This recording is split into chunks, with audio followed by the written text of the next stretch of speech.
Well, one of the key battleground states is Florida, which supported President Trump in 2016 and is a must-win for his survival.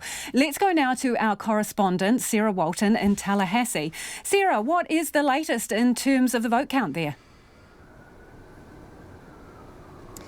Well, it's pretty close here. We were expecting Florida to be one of the earliest states to release a projection, but it hasn't been called yet. We seem to be stuck on about 91% of all the votes here having been tabulated. And from that, we can see that Donald Trump has a slight lead with 51.3% of the vote against Joe Biden, who's currently carrying 47.8%. Now, at one point, it was much, much closer than that. It was actually within the margin of 0.5% difference that actually would have triggered an automatic recount. But gradually, as the count went on, we actually saw Donald Trump begin to move ahead. But as I say, we haven't had any kind of projection come through for Florida yet. We're still waiting to hear that. Now, if this state were to vote again for Donald Trump, that would be a really important moment in Donald Trump's evening, his attempt to win another 4 years in the White House. Because had he lost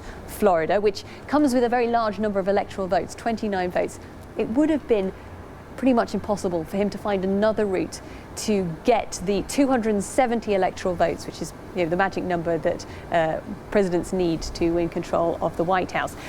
If the results do change when we get those final votes coming in and Florida in fact votes for Joe Biden, that's it, game over. Because of that large number of votes, it becomes impossible for Trump to win. If Joe Biden doesn't win Florida, it's still not over, because actually we then have to start looking at some of the other swing states that are still in play. Tell us a little bit about the demographics of this state and what makes it so interesting as a consequence. Yeah, absolutely. And we're thinking the demographics here definitely coming into play here. There's a large number of older voters in Florida. It's a very popular retirement place, and they are quite a reliable Republican voting group. Now, it was thought that the way that the Trump administration has dealt with the coronavirus pandemic here in the United States, a pandemic which is still claiming many, many lives here, it was thought, pollsters suggesting they were seeing a number of those voters switch their allegiance towards Joe Biden. And if that has happened, it hasn't happened in large enough numbers to make a difference for Joe Biden.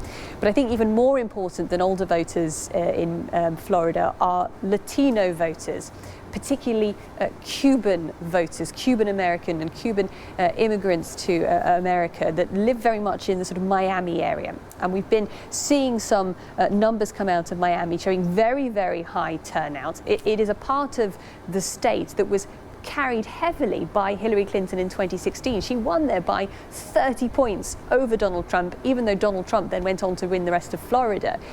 This evening here in the US, what we're seeing is that Joe Biden is still leading in the voters there, but only by about 7 points. So in a state where the margins are very narrow, that has not been enough to gain him the lead so far in Florida. Donald Trump has made it a real aim of his in the last few weeks to target those Cuban American voters, Cubans who have left the socialist regime in Cuba to come to the United States. And Donald Trump spent a lot of time at his rallies painting Joe Biden as a socialist candidate. And as I say, we aren't getting a breakdown yet on the exact demographics of who has voted.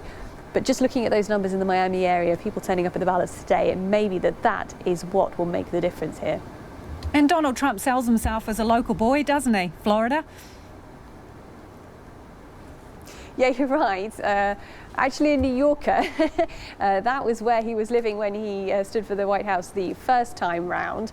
But he has long had properties in Florida, and in the last 4 years he decided to switch his registered home state. He moved himself to Florida, and this is where he came to cast his vote, and where Melania Trump actually also voted earlier today, I should say, in Palm Beach. That potentially has also added to the lead that we're seeing for Donald Trump here at the moment. He spends a lot of time in Florida, not just holding rallies.